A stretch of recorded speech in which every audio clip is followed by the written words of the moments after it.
ब्रह्मा विष्णु महेश अजर अमर नहीं है। इनका भी आविर्भाव अर्थात जन्म तथा तिरोभाव अर्थात मृत्यु होती है। प्रमाण के लिए देखिए देवी भागवत महापुराण। ब्रह्मा, मैं, विष्णु और शिव, यह तुम्हारी प्रभाव से जन्मवान है। तो हम तो जन्मवान हैं, हमारा तो जन्म होता है और मरते हैं, नित्य नहीं है, हम अविनाशी नहीं है। फिर इंद्रादि दूसरे देवता नित्य किस प्रकार हो सकते हैं? कृपया अवश्य सुनिए जगत गुरु तत्वदर्शी संत रामपाल जी महाराज के अमृत वचन। गरीबदास जी ने सोचा कि ये जो नीचे से बाबा जी आया है, ये तो नौकर है इस भगवान का, इसका सेवक है, चेला चला होगा इसका, और भगवान तो ये बैठा है नो देखे बार बार उसके चेहरे का। गरीबदास जी कहते हैं कि सवेत छतर सिर मुकुट विराजे, और देखत ना उस चेहरे नो। भगवान के सिर पर सफेद मुकुट है, ऊपर सफेद छत्र है और सुंदर मुकुट है। कहते उस चेहरे ने देखते नहीं, वो साकार है, हमरे ही उनिहार है, हमारा सृजनहार।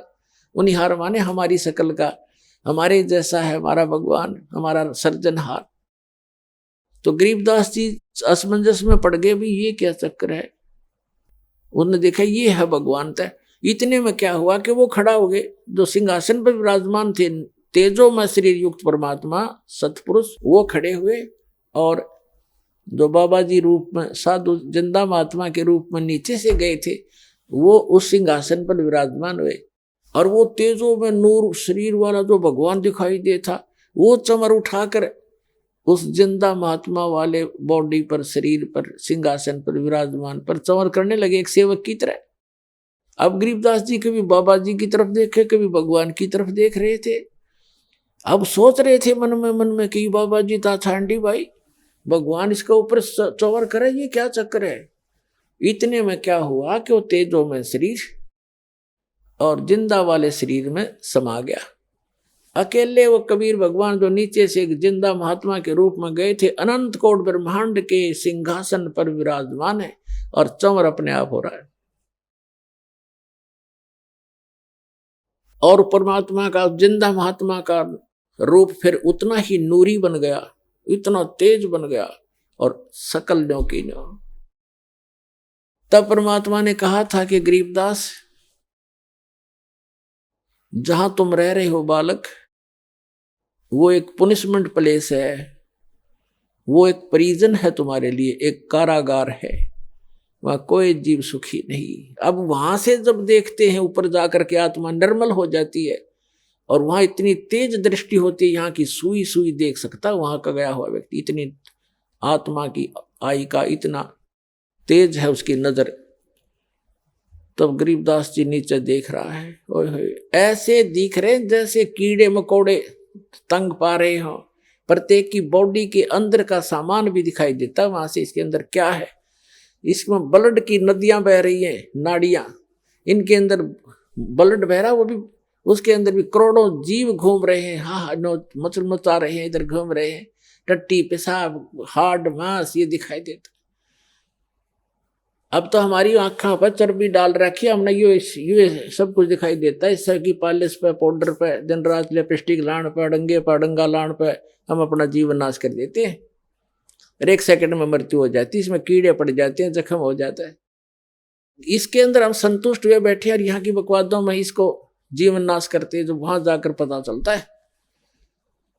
तब परमात्मा ने कहा कि गरीबदास, अब नीचे जा बेटा, ये है तुम्हारे स्थान, ये खाली महल पड़े सारे, जो नीचे चीटी से लेकर हाथी तक, और राजा और रंग जितने पृथ्वी पर इस काल के 21 ब्रह्मांड में तुम गए हो, और जितने ये परब्रह्म के, उस परब्रह्म के अक्षर पुरुष के लोक में गए हैं, इन सब के इस सतलोक के अंदर अलग अलग बहुत सुंदर महल हैं, एक जैसे, उनमें कोई अंतर नहीं किसी भी फैसिलिटी का। वहां कोई ऊंच और नीच नहीं है, वहां कोई जात और पात नहीं है, वहां मरण और वृद्ध अवस्था नहीं है। ये वो स्थान है। पुणात्माओं, गीता अध्याय नंबर 7 के श्लोक नंबर 29 में कहा कि अर्जुन, मेरे इस ज्ञान का जो आश्रय कर लेगा, चौथे अध्याय के 32 और 34वें श्लोक में कहा है कि भगवान वो परमात्मा स्वयं आकर के अपने मुख कमल से तत्व ज्ञान प्रचार करता है। उसके अंदर यज्ञों की जानकारी, धार्मिक अनुष्ठानों की जानकारी विस्तार पर पूर्व कही गई है। वो तत्व ज्ञान है। उस तत्व ज्ञान को तत्वदर्शी संतों के पास जाकर समझ, यानी गीता ज्ञान दाता भी उस तत्व ज्ञान से अपरिचित है। वो गॉड गिवन ज्ञान है, वो तत्व ज्ञान है। भगवान आकर स्वयं देता, अपने मुख कमल से बोलता, सच्चिदानंद घन ब्रह्म, वो परम अक्षर ब्रह्म।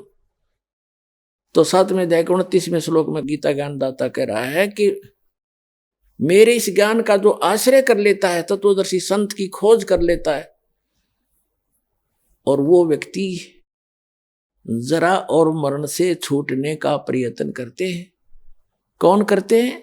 जो संपूर्ण अध्यात्म से परिचित और सभी कर्मों से परिचित वो व्यक्ति जरा यानी बुढ़ापा और मरण माने मृत्यु से मोक्ष के लिए, सदा के लिए, छुटकारे के लिए प्रयत्न करते हैं। जो उस तत्व ब्रह्म से परिचित हो चुके हैं, सारे अध्यात्म ज्ञान से परिचित हो चुके और सब कर्मों से परिचित हैं। जैसे आज के सत्संग में एक विशेष ये भी दास बता रहा है कि ऐसे कर्म नहीं करने चाहिए जिनसे हमें वो भोगने को दुबर हो, भारी हो। उनसे बचने के लिए ज्ञान है, इस ज्ञान से फिर अपने आप हाथ सिकुड़ जाएगा आपका। तो ये कंप्लीट स्पिरिचुअल नॉलेज है, अध्यात्म ज्ञान है। और ये कर्म बताए जाते हैं कि इनसे जो परिचित हो जाता है वो केवल जरा और मरण से छूटने का ही प्रयत्न करता है। तो फिर अर्जुन ने पूछा कि किम तत्परम, 8वें अध्याय के प्रथम मंत्र में, तीसरे मंत्र में उत्तर दिया 8वें अध्याय के गीता में कि वो परम अक्षर ब्रह्म है। तो पुण्यात्माओं, वो स्थान है सतलोक जहां जरा और मरण नहीं है। गीता ज्ञान दाता अपने विषय में कहता है कि अर्जुन, चौथे अध्याय के 5 और 9 श्लोक में कि अर्जुन तेरे और मेरे बहुत जन्म हो चुके, तू नहीं जानता, मैं जानता हूं।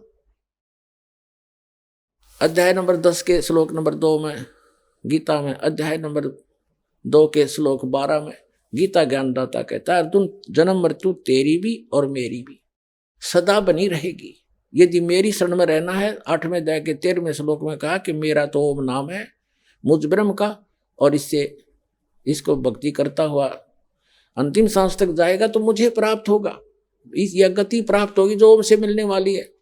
उस ओम से, ओम के जाप से ब्रह्मलोक प्राप्ति है। 8वें अध्याय के 16वें श्लोक में बताया है कि ब्रह्मलोक में गए हुए प्राणी भी पुनरावृत्ति में उनका भी जन्म मृत्यु होता है। अपनी तो स्थिति क्लियर कर दी, मेरा एक ओम नाम है और इसको जाप करने वाले का जन्म मृत्यु भी रहेगी। 8वें अध्याय के 5 और 7 में कहा कि अर्जुन, मेरी शरण में रहना है तो युद्ध करना पड़ेगा, मेरी भक्ति कर मुझे ही प्राप्त होगा, ये गारंटीड बात है। लेकिन शांति नहीं हो सकती, युद्ध करना पड़ेगा। युद्ध करने वाले को शांति कहा। फिर 18वें अध्याय के 62वें श्लोक में कहा कि तू सर्वभाव से उस परमेश्वर की शरण में जा जिसकी कृपा से तू परम शांति को और सनातन परम धाम को, शाश्वत स्थान को प्राप्त होगा। उसके लिए ऑप्शन छोड़ ही दिया कि तत्वदर्शी संतों की खोज कर वो आपको बताएंगे। गीता ज्ञानदाता उस तत्व ज्ञान से अपरिचित है, अन्यथा एक अध्याय और लिखवा देता अगर उसमें ज्ञान होता।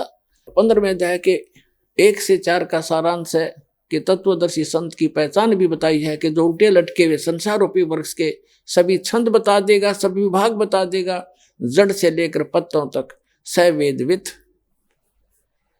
वह वेद के तात्पर्य को जानने वाला तत्वदर्शी संत है। उसके पश्चात परमेश्वर के उस परम पद की खोज करनी चाहिए। 15वें अध्याय के 4 श्लोक के जहां जाने के बाद साधक फिर लौटकर कभी संसार में नहीं आते। तो वो स्थान है सतलोक जो गरीबदास साहिब को परमात्मा ने दिखाया। फिर गरीबदास जी से कहा कि जा बेटा नीचे जाओ। गरीबदास जी कहने लगे, हे भगवान, इसे गंदे लोक में मुझे ना भेजो मेरे दाता, वहां तो इधर तो देखने को दिल नहीं कर रहा, यहाँ की स्वर्ग की यह हालत है और नीचे तो और बुरा हाल हो रहा है। तो परमात्मा ने कहा, वैसे तुम यहाँ नहीं रह सकते बच्चा, क्योंकि जब आप यहाँ से गए आप पुण्यों से परिपूर्ण थे, अब इतने ही पुण्यों से भक्ति से धनी होकर के वापस आ सकते हो, तब यहाँ पर स्थायी स्थान मिलेगा। और उसके लिए मैं ऐसा मंत्र दूंगा, सतनाम और सारनाम और प्रथम मंत्र, इन सब की भक्ति करने से आप वहां ऋणी होगे हो, काल के जाल में फंसे हो, वो तुमसे टैक्स लेता है, क्योंकि ये पृथ्वी किस ब्रह्मांड उसने तप करके प्राप्त किए, ये उसका अपना साधन है, और तुम गलती से चले गए, गलती करके वहां। अब उसने पहले तो तुम्हारे को लूटा, स्वर्ग बना करके वहां रेस्टोरेंट बना रखे हैं, 10% किसी में चार्जेज है, किसी में 20%, किसी में 25% टैक्स लेता है। बाकी सब सुविधाएं, नाचना गाना और बकवास रंडी बाजी कुछ करो वहां पर, लेकिन वो पैसे खर्च होते हैं, वो नक्शीन होते, और जिससे ये सब अपना गुजारा चला रहे हैं। तब परमात्मा ने कहा तुम नीचे जाओगे, एक ऐसी अनमोल भक्ति दूंगा बेटा, थोड़े ही सुमन से घने धनी हो जाओगे उस भक्ति के।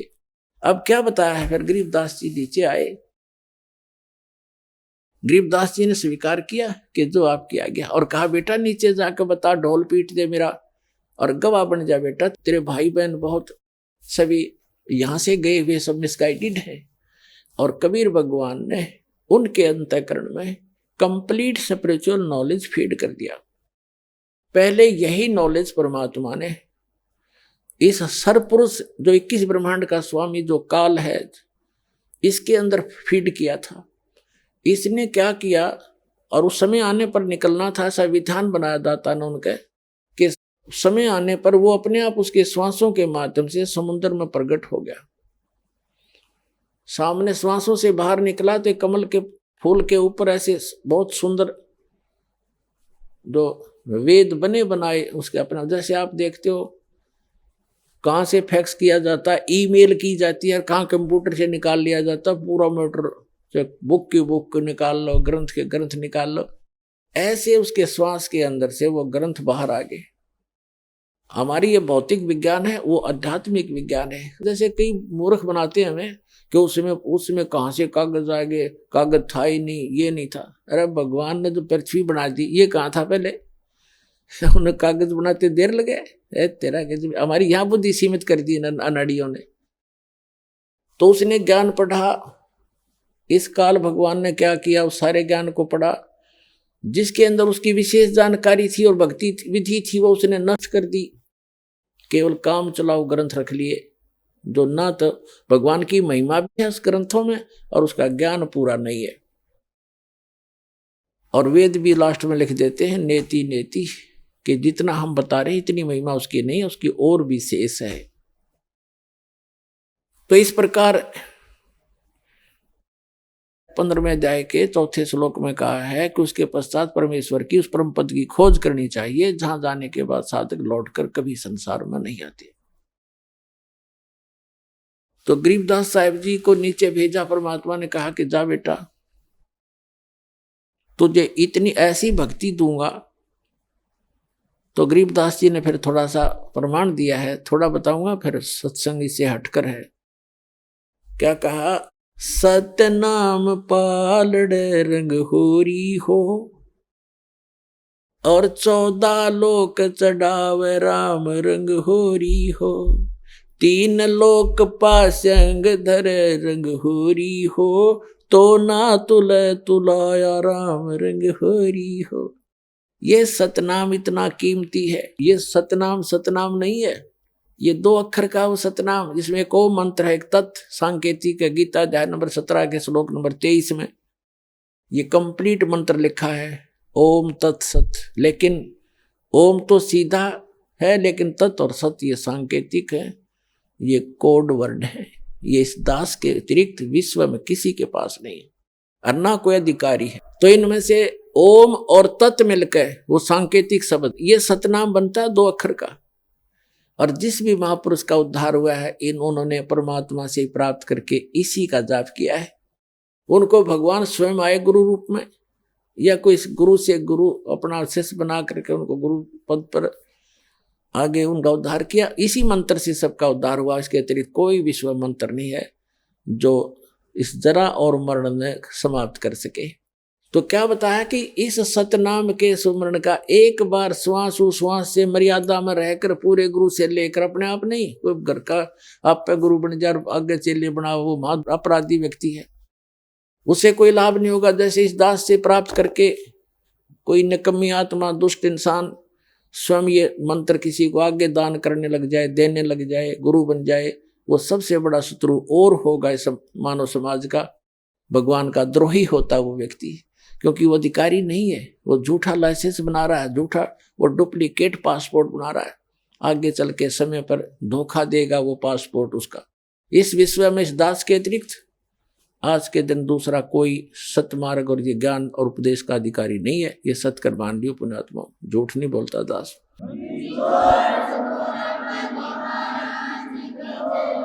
और कोई मान बढ़ाई की बात नहीं, आपको आगाह कर रहा हूं कि नकलियों में फंस कर तो हमने इतने जीवन नाश कर लिए। तो कहने का भाव ये है कि गरीबदास जी को जो परमात्मा ने बताया, गरीबदास जी ने आगे बताया कि ये एक सतनाम इतना कीमती है, एक बार श्वास उश्वास से एक बार सिमरण करने का कितना धन, कितनी वैल्यू है इसकी, कितनी कीमत है। कहते हैं जैसे ताखड़ी के एक पलड़े में तो सतनाम दर दे, एक सिमरण की कमाई मर्यादा में रह कर ली हुई, और दूसरी तरफ 14 लोक चढ़ावे, जैसे शिव का लोक, विष्णु का लोक, ब्रह्मा का लोक, दुर्गा का लोक, धर्मराज का लोक, और भाई जो ऊपर ये 7 खेड़े ब्रह्मलोक के अंदर और कई भी भाग बना रखे हैं इसने। ये कहते हैं नीचे का तल वतल ततल ये सारे दर दे, और 3 लोक, ये पृथ्वी लोक और पाताल लोक और स्वर्ग लोक, इन तीनों को तो पासंग रख दे। अब पासंग वर्तमान के, क्योंकि जो ग्रंथ साहिब लिखा गया ये गरीबदास साहिब जी ने अपनी वाणी में लिखा, अमृत वचन वही है जो गॉड गिवन है, लैंग्वेज अपनी बता दी ताकि वहां के लोग आसानी से समझ सके। इसलिए पासंग उसको कहते थे। हमारा दास का जन्म एक किसान परिवार में हुआ, तो हमारे यहाँ कोई गेहूं बाजरा ज्वार लेने के लिए आते थे व्यापारी लोग, तो उनको हमारे पिताजी कहते थे भाई पहले तू अपनी तराजू चेक करा, एररलेस तो या कैसी है, कोई इसमें डांडी तो नहीं मार रहा, तो डांडी माने उसमें गड़बड़ तो नहीं है कोई, तो चेक कराते थे। यदि उसमें कोई लगता था टेढ़ा मेढ़ा है वो, तो जो कनक, जैसे गेहूं तोल रहे हैं, गेहूं का सौदा करना ढेर पड़ा है, उसमें से एक मुट्ठी गेहूं लेकर के उस पलड़े में रख देते थे जिसमें एरर होती थी, फिर वह तखड़ी बराबर हो जाती थी, एररलेस हो जाती थी। तो वो इतने की गेहूं जो अलग से डाले वो सौदे में नहीं थे, वो तो पासिंग रखी थी उस तराजू को ठीक करने के लिए। अब विचार करना एक एक बात कितनी वैल्यूएबल है इनकी महापुरुषों की।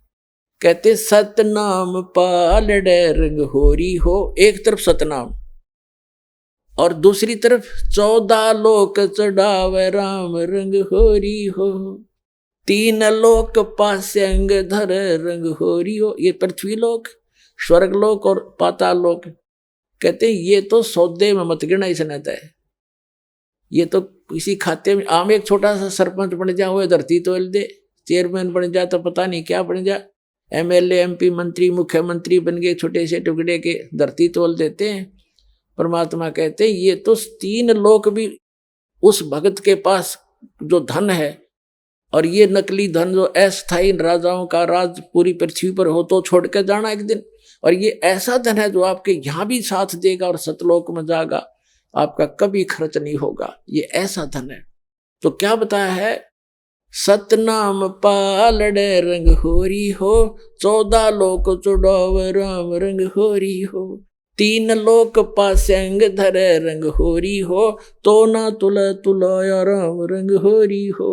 एक सिमरन सतनाम का विधिवत, तो इतने आप खाली हो गए, भक्तिहीन हो गए, पैसे के लिए भटकते फिरते हैं सारा दिन, और 36 झूठ बोलते हैं, 100 बार पता नहीं मन में दोष आते हैं, पशु से भी ज्यादा मेहनत करते हैं, तब भी पेट गुजारा नहीं चलता आपका। और इस परमात्मा की शरण में आके देखना, सद्भक्ति करना, भक्ति धन तो इकट्ठा होगा अलग से आपका, और यहाँ की सुख सुविधा तो आपको रूंगे में देगा भगवान, रूंगा।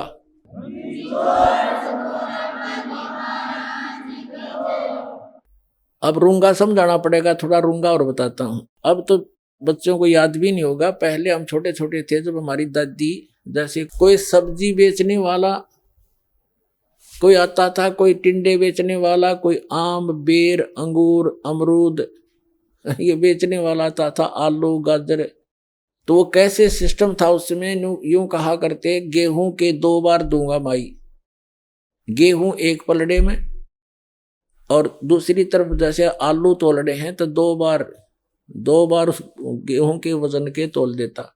फिर हमारी दादी कहा करती, भाई रूंगा और दे, वो एक आलू उठा के दे देता, ना भाई थोड़ा और दे, वो एक और दे देता, बुढ़िया राजी हो जाती, ये रूंगा मिल गया। यानी वो सौदे से बाहर जो वस्तु है फ्री की। तो परमात्मा कहते हैं जो सुख, जो आपका हमारा जो वास्तविक उद्देश्य है आपका, वो मोक्ष दिलाना, जरा और मरण से छुटवाना, सतलोक भेजना, और जो यहाँ की सुख सुविधा तो आपको रूंगे में देंगे, जिनकी फ्री ऑफ कॉस्ट कीमत नहीं होती इसकी, ये तो ऐसे दी जाएगी आपको।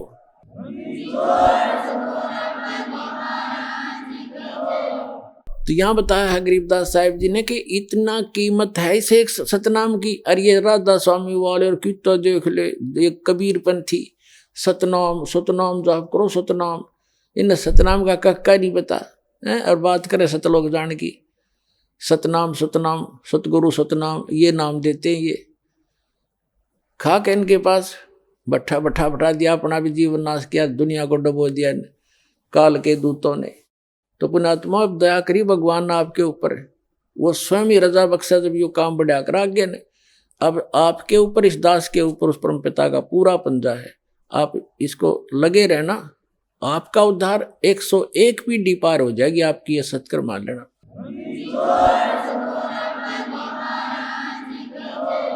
कबीर साहब कहते हैं भक्ति बीज होए जो हंसा, तारों तास के एकोत्तर वंशा।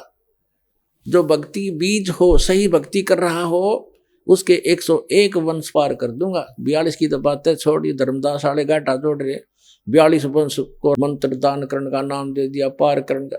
वो तो परमात्मा ने ये कहा था। धर्मदास ज्यादा चिंतित हो गया था, एक नारायण दास को पहचान कर, जो उसका इकलौता पुत्र था, वो काल का दूत था, भगवान ने उसको दृश्य, उसके अंदर की सती थी दिखाती थी। इतना चिंतित हो गया वो धर्मदास वैश्य सेठ, हे भगवान अब मेरा क्या होगा, हे भगवान मेरे तो काल के दूत पैदा हो गया, अब मेरा कैसे वंश चलेगा। तो परमात्मा ने कहा था कबीर जी ने कि मैं अपने कोटे से तुझे एक बालक दूंगा, उससे तेरे 42 वंश चलेंगे। फिर ये नहीं कहा था कि उन 42 वंश से जो नाम लेगा वे पार होगा, नहीं, उनको तो नाम मना दिया।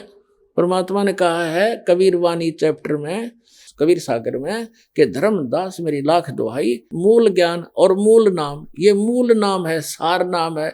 मूल ज्ञान में सतनाम सार नाम सार आ जाता है, और सार नाम तक कहा था कभी जिक्र भी ना करती। तो और कब तक छुपाना है, कहते हैं मूल ज्ञान तब तक छुपाई जब तक 12 पंथ मिट जाए, और तब तक एक पंथ भी ना चला था। जब धर्मदास जी आए थे तो उन्होंने ये छुपा के रखा था, और फिर भी धर्मदास जी के ये मन में थोड़ा बहुत दोष पैदा हुआ था कि मेरे बच्चों का क्या होगा। तो परमात्मा ने कहा था कि धर्मदास जब 5500 वर्ष का कलयुग बीत जाएगा तब मैं फिर आऊंगा, और 12वां पंथ जो होगा उसमें आगे जाकर मेरी एक ब्रांच होगी, उसमें उसी में मैं फिर आऊंगा। तेरे जो सतनाम को ग्रहण करेंगे, सच्चे नाम को, सार नाम को, तेरे 42 वंश छोड़ सारा विश्व पार करूंगा उस समय। तो तब धर्मदास का दिल टिक गया था।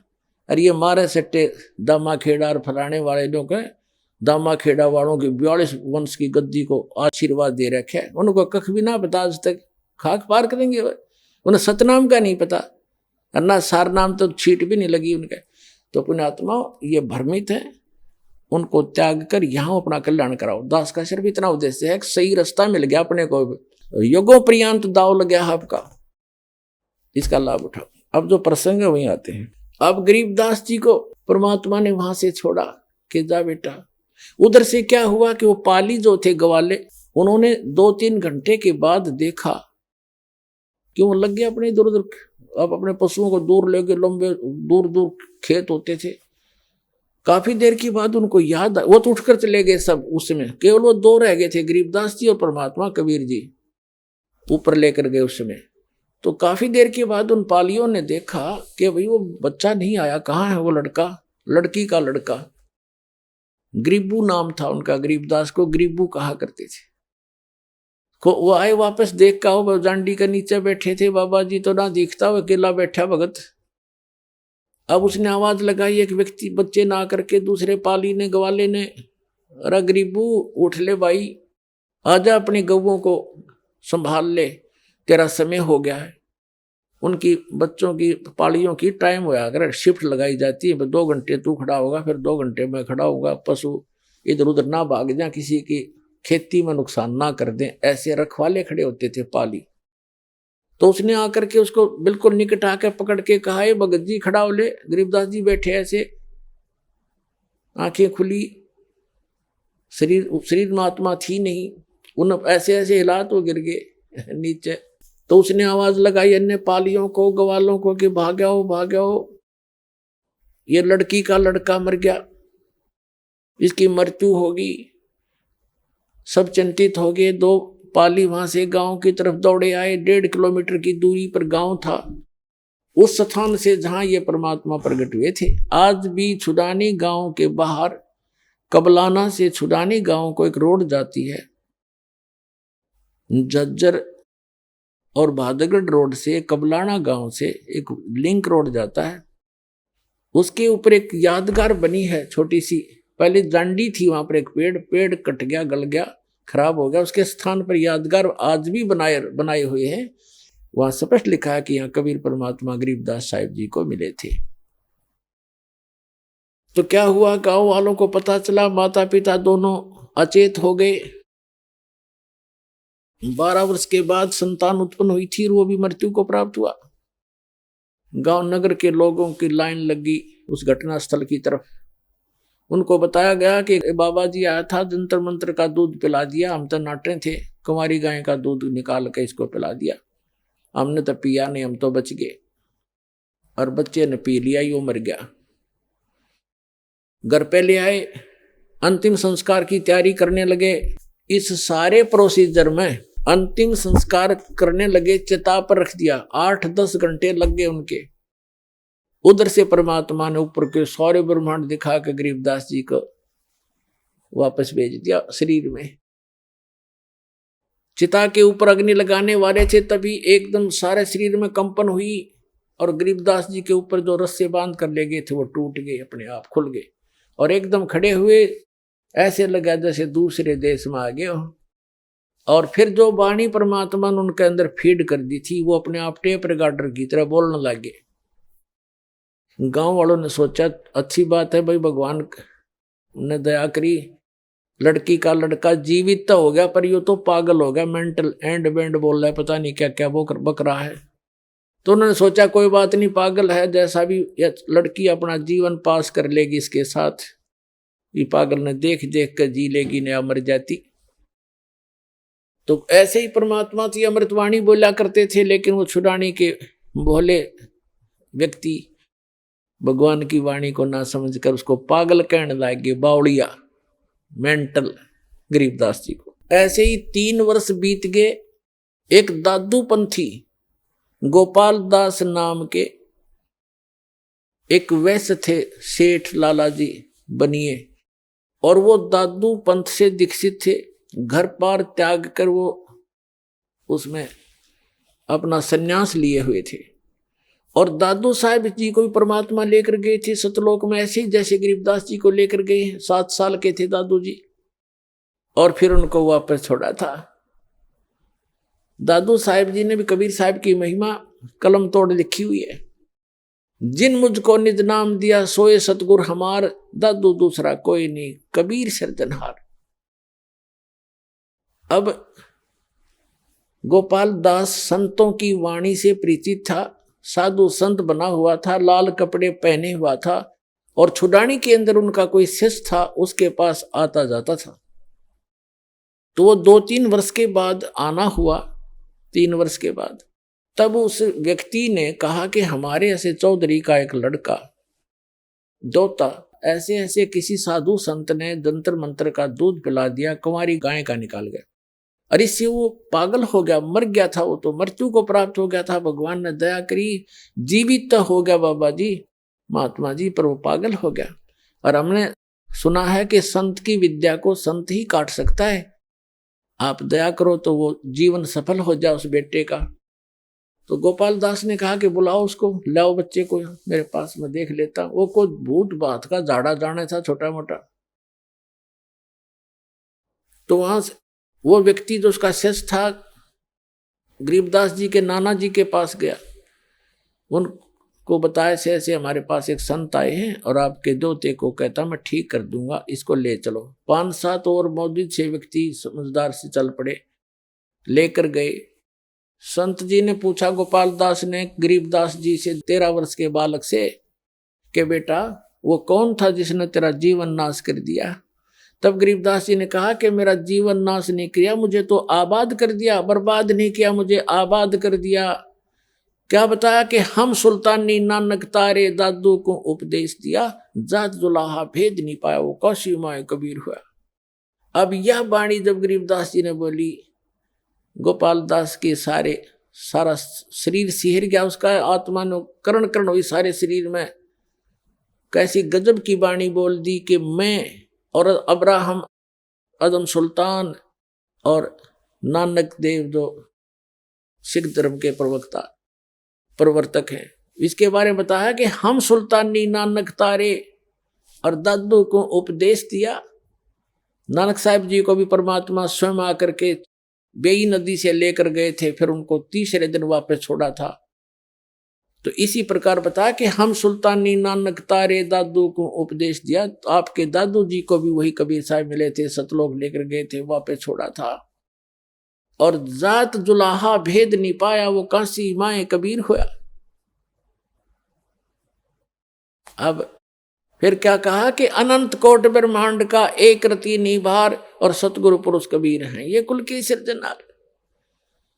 अपने आत्माओं वो 65 साल का बूढ़ा वृद्ध गोपाल दास और 13 वर्ष के बालक के आगे हाथ जोड़ कर खड़ा हो गया और कहने लगा महाराज जी ये अमृत वाणी लिखवा दो, लिपिबद्ध करा दो, ये तो आने वाले समय में कलयुग के जीवों का उद्धार करेगी। आप तो आंखों देखी, आप तो भगवान को मिलकर आए हो। अब गरीबदास जी चल पड़े, 13 वर्ष के बालक और पीछे पीछे 65 साल का वृद्ध महात्मा करबद्ध होकर कहा महाराज अर्ज करता हूं दया करो। अब गांव वाले ने सोचा भाई इस बच्चे में तो को बड़ी ये बला बढ़ रही है, बाबा जी का भी असर हो गया, इसका पीछे पीछे हो लिया। अब उन्होंने सोचा इस बच्चे में कोई भयंकर भूत प्रेत है जिसका असर बाबा जी का भी हो गया, संत का। लेकिन वो संत ते पारखू था, लाल की पहचान जानता था, उसने लोक लाज नहीं करते, महापुरुष भक्त अपना कल्याण ही आधार में बनाते। तीसरे दिन जाके गरीबदास जी ने कहा कि महात्मा जी जब संपूर्ण लिखो तो मैं लिखवाऊं, बीच में छोड़ के जाओ तो मैं नहीं लिखवाऊंगा, तुझे पाप लगेगा। तो उसने कहा गोपाल दास ने जी मैं तो बाल बच्चे त्याग के और केवल वैराग ले रहा हूं, संन्यास ले लिया, मेरा कोई काम नहीं, आप दया करो मेरे ऊपर, मैं पूरा लिखूंगा, मैं लिखना जानता हूं, मेरा बनिए के घर जन्म है। तब गरीबदास जी के एक बेरी का बाग था, बड़बेरी बेरी का, उसके अंदर एक जांडी का पेड़ था, उसके नीचे बैठकर गरीबदास जी बोला करते और गोपाल दास लिखा करते थे। तो पुण्यात्माओं ये जो समागम है ये उस शुभ दिन के उपलक्ष्य में है जिस दिन परमात्मा ने ये अनमोल रत्न आपको दिया, जो आज आपके ऊपर ये दास बखेर रहा है। इसको स्वीकार करो और अपना कल्याण कराओ। बोलो सतगुरुदेव।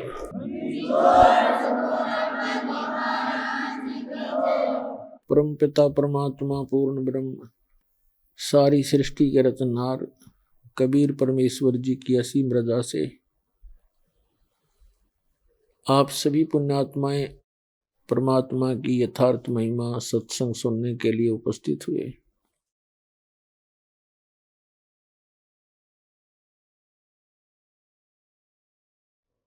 सत्संग के अंदर आने से पुण्यात्माओं को, भक्त आत्माओं को मनुष्य जीवन के उद्देश्य का ज्ञान होता है।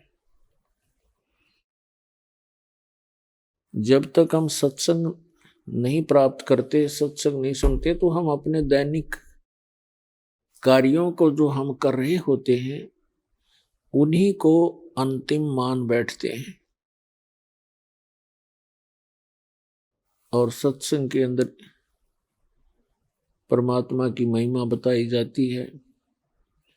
मनुष्य जीवन के मूल कर्तव्य को याद दिलाया जाता है। पुण्यात्माओं, आज का जो सत्संग समागम प्रारंभ हुआ है, ये एक विशेष महत्वपूर्ण दिवस है। फाल्गुन उतरते की द्वादशी। इस दिन परमात्मा स्वयं आकर के अपनी प्यारी आत्मा आदरणीय गरीबदास साहिब जी गांव छुड़ानी, जिला झज्जर, हरियाणा वाले को मिले थे। आदरणीय गरीबदास साहिब जी ने परमात्मा से परिचित होकर के सतलोक को आंखों देखा, भगवान को, परमात्मा को, अल्लाह गॉड को अपनी आंखों देखा, और जहां वो परमात्मा रहता है उस स्थान को देखा। और पुण्यात्माओं, एक आश्चर्य की बात है, आज तक के इन महापुरुषों को छोड़कर जिनको भगवान स्वयं परमात्मा आकर मिले, सचखंड लेकर गए, सतलोक लेकर गए, और फिर वापस पृथ्वी पर अपने गवाह बनाकर, साक्षी बनाकर छोड़ा। उनके अतिरिक्त सभी ने परमात्मा को निराकार बताया है, बॉडीलेस बताया है, उसका कोई काया नहीं है। पुण्यात्माओं, जिन महापुरुषों ने परमात्मा को देखा और उन्होंने परमात्मा की सारी महिमा आंखों देखी, बताई, और हम इन नकली गुरुओं के द्वारा इतने भ्रमित कर दिए गए। भगवान की महिमा उन महापुरुषों ने हमें बताने की, समझाने की चेष्टा की, वो हमारे गले उतरी नहीं। अब जैसे आदरणीय गरीबदास साहिब जी ने कहा कि अनंत कोटि ब्रह्मांड का एक रति नहीं बाहर, और सतगुरु पुरुष कबीर हैं ये कुल के सिरजनहार। कौन कबीर? वो भी क्लियर किया। हम सुल्तानी नानक तारे दादू को उपदेश दिया, जात जुलाहा भेद न पाया, वो काशी महे कबीर हुआ।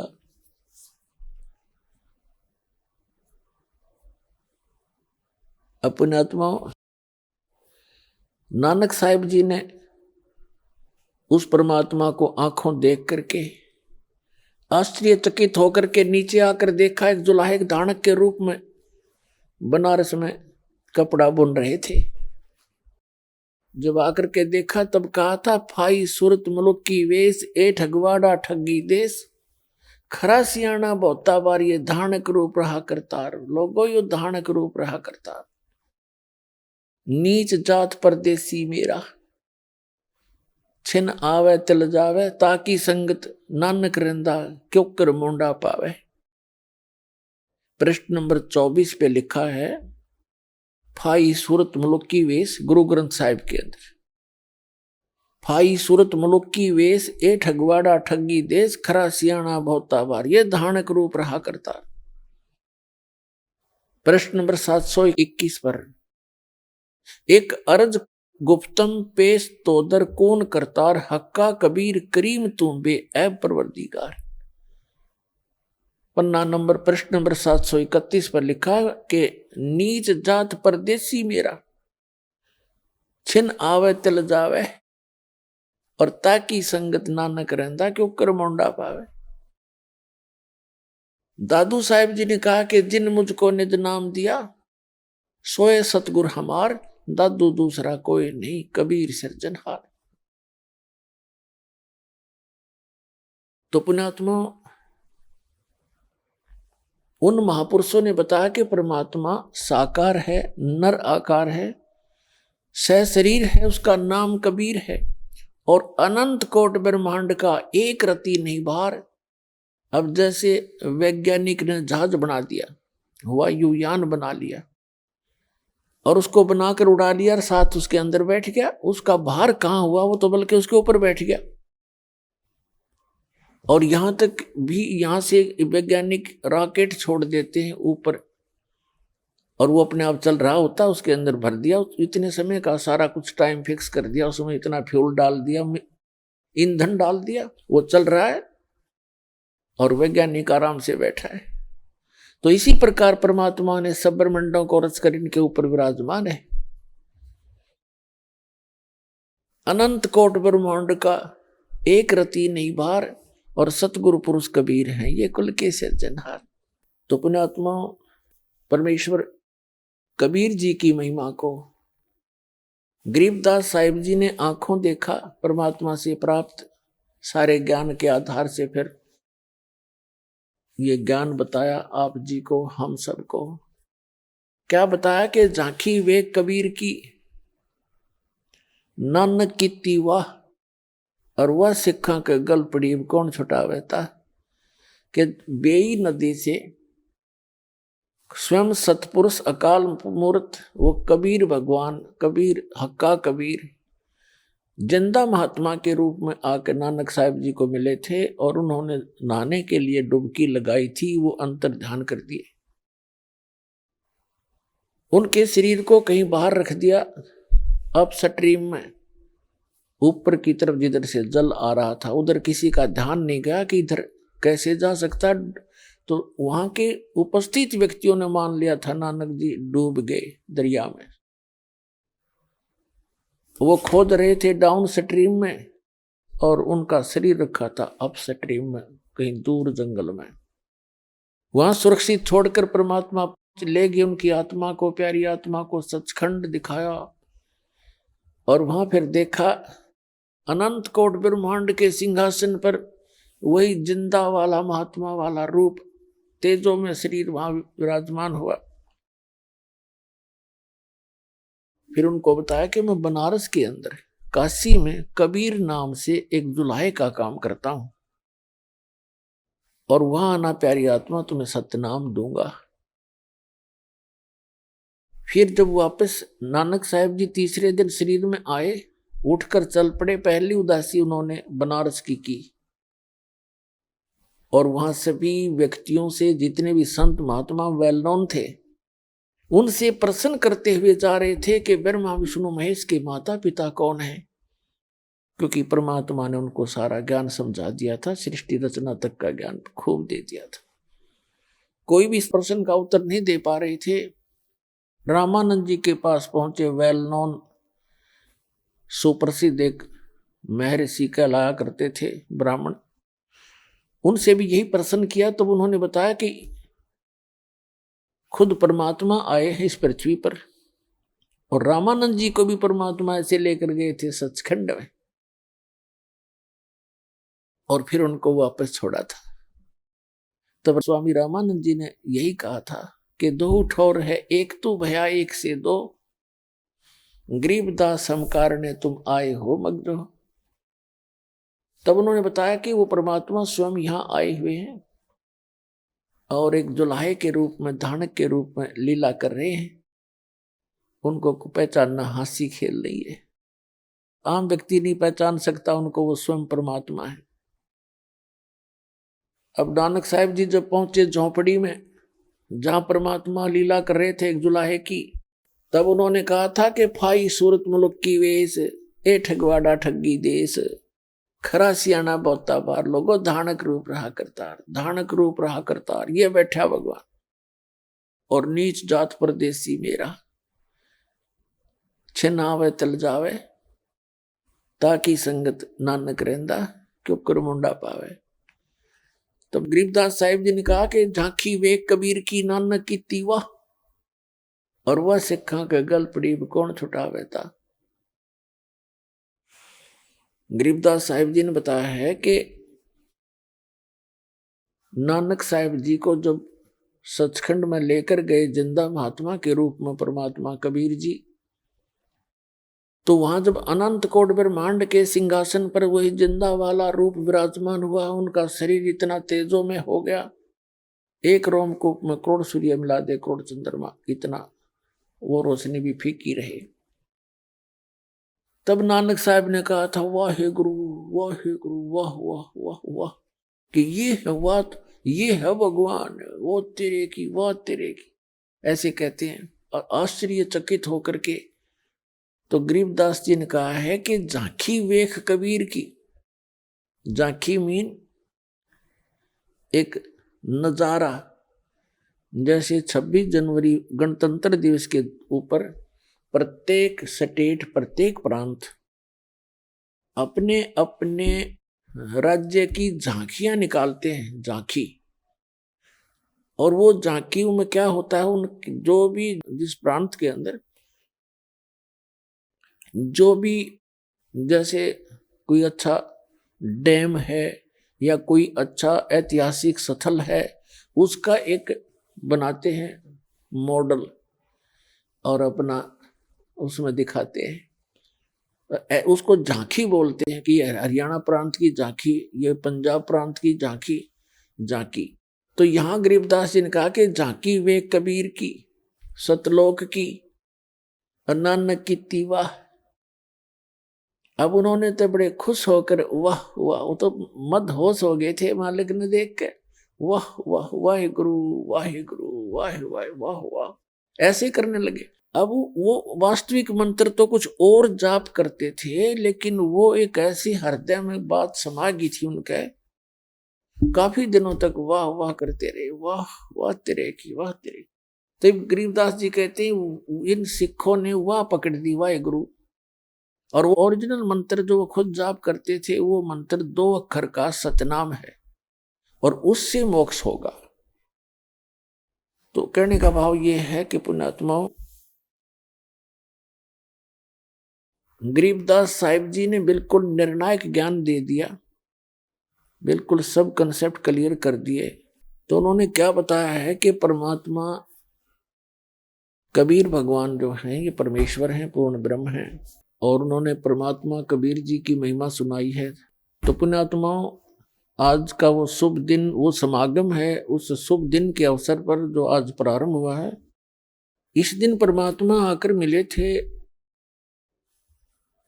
और एक अनमोल रतन अपनी प्यारी आत्मा गरीबदास जी को दे करके उनको वापस संसार में छोड़ा था, अपना साक्षी बनाया था। उसके बाद गरीबदास साहिब जी ने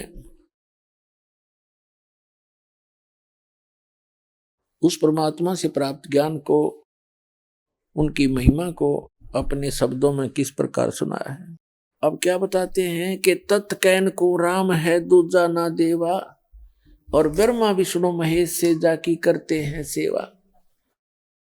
जब तब तीर्थ थोथरे जाकी क्या आशा, और कोट यज्ञ पुनदान से जम कटे नहीं फांसा।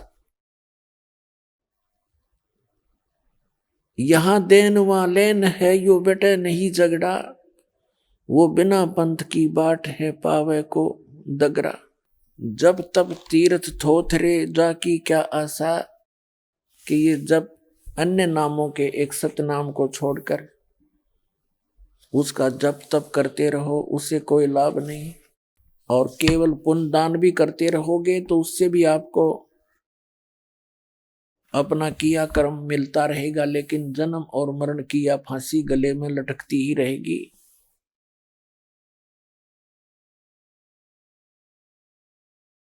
उसके लिए क्या बताते हैं परमात्मा, मन तू चल रे सुख के सागर,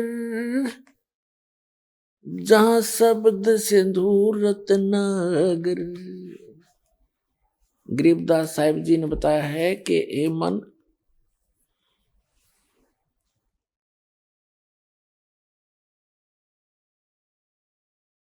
कि आप जहां रह रहे हो ये लोक ठीक नहीं है, ये काल की एक कारागार है, एक जेल है।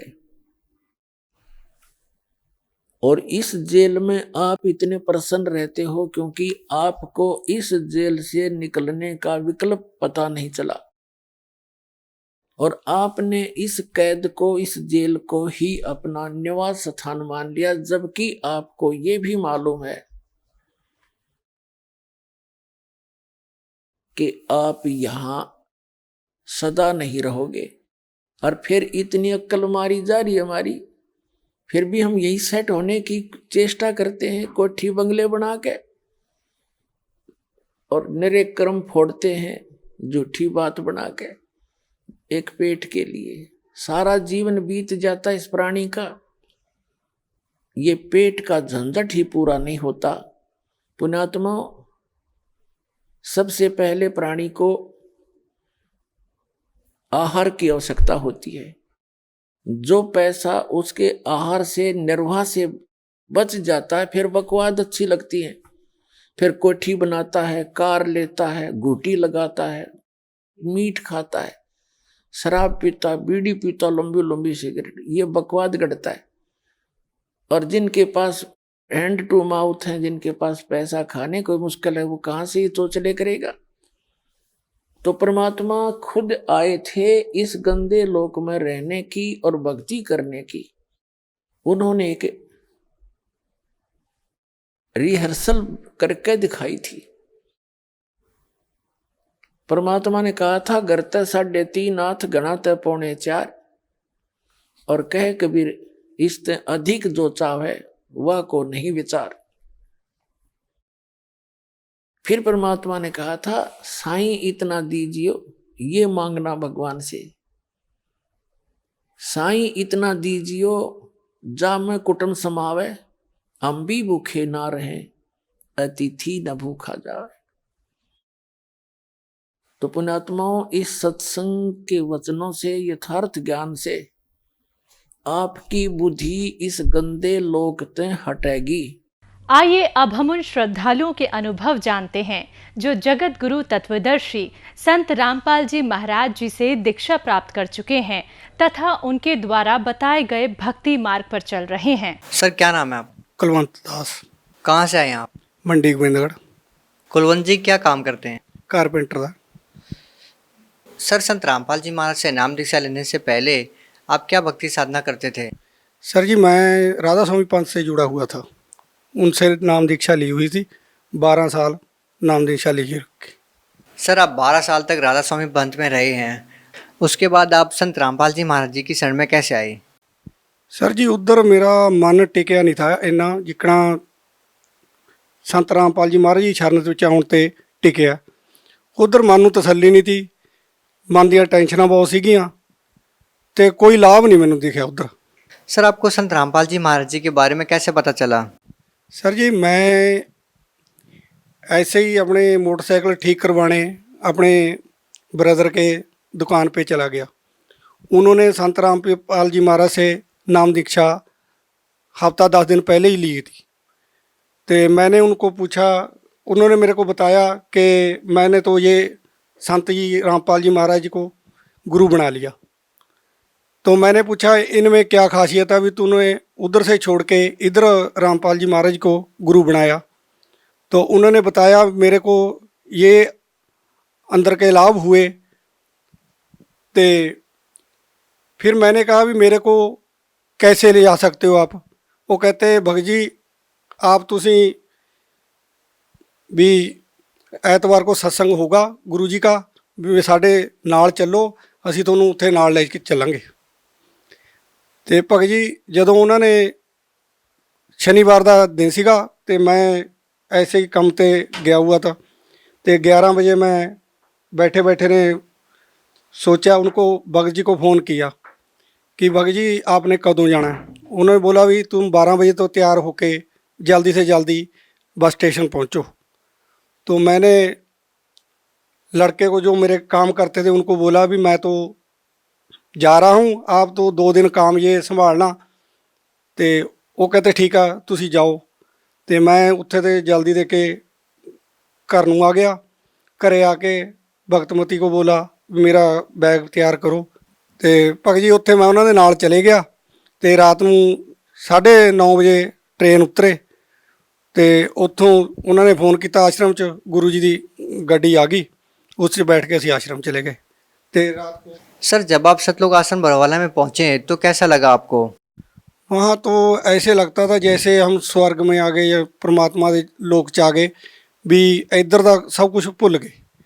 सर जैसे कि पहले आप डेरा व्यास से जुड़े हुए थे, अब आपने संत रामपाल जी महाराज से नाम दीक्षा ले ली है, आप सतलोक आश्रम बरवाला में जाते हैं, तो सर इन दोनों डेरों में आपको क्या भिन्नता नज़र आती है?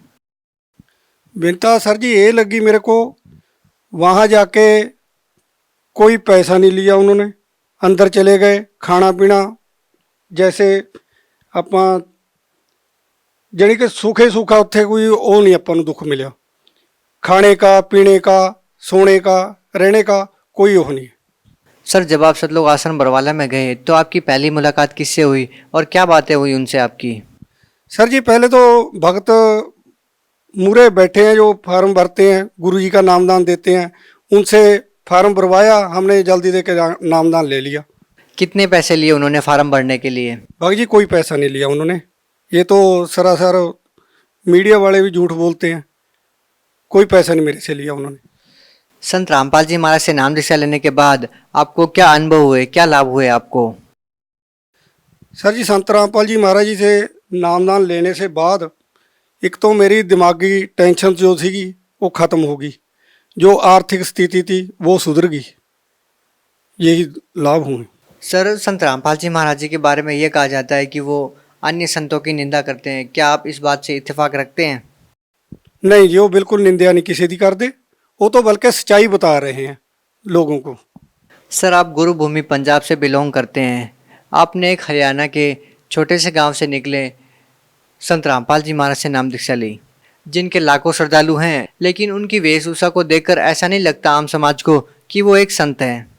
जैसा कि आम समाज में ये धारणा है कि एक संत भगवा चोला पहनता है, लंबी जटाएं रखता है, बड़ी बड़ी दाढ़ी रखता है, लेकिन संत रामपाल जी महाराज जी को देखकर ऐसा नहीं लगता कि वो एक संत है। क्या पहली बार जब आपने संत रामपाल जी महाराज जी को देखा तो उनकी वेशभूषा देखकर क्या आपको लगा कि वो संत है या नहीं? आपके मन में किस प्रकार की बातें आई? मेरे मन में तो एक ही बात उठ रही थी, जो परमात्मा खुद इनके रूप में आए हुए हैं। कोई ये जरूरी नहीं है भी संत दाढ़ी रखे या जटा रखे या और के वही संत हो सकता है, ये तो कुछ जरूरी नहीं है।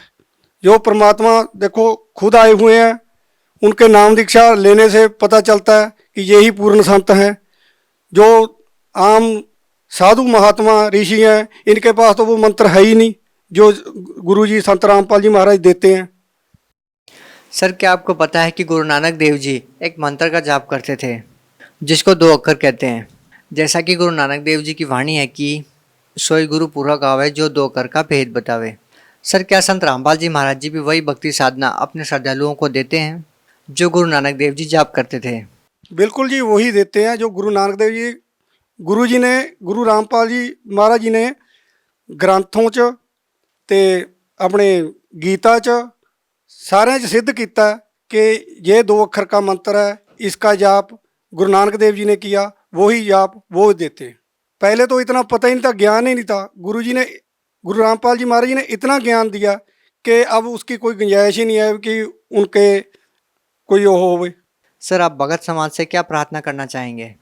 भगत समाज से यही अर्ज है कि संत रामपाल जी महाराज जी के अपने नामदान लो और नामदान लेके अपना कल्याण कराओ।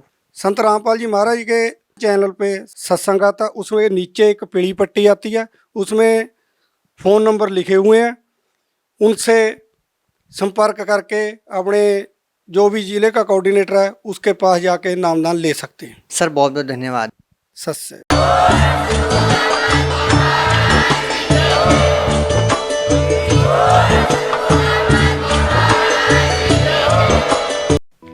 आप सुन रहे थे जगत गुरु तत्वदर्शी संत रामपाल जी महाराज के मंगल प्रवचन। अधिक जानकारी के लिए संपर्क करें